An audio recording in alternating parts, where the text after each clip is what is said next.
Абай Құнанбайұлы адамның кейбір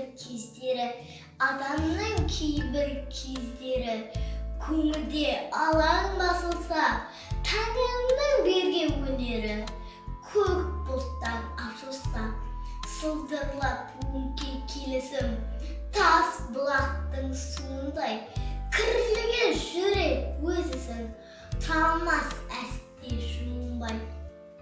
Тәңірінің күні шақырап, ұйқыдан көңіл ашар көз, қуатты ойдан бас құрап, еркеленіп шығар сөз. Сонда ақын белім буынып, алды артына қаранар, дүние кірін жуынып, көрініп ойға сөз салар.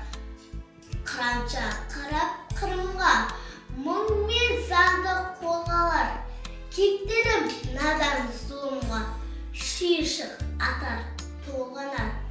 Әділет пен ақылға сынатып көрген білгенің, біздісе алыс жақынға солардың сөйлет дегенің.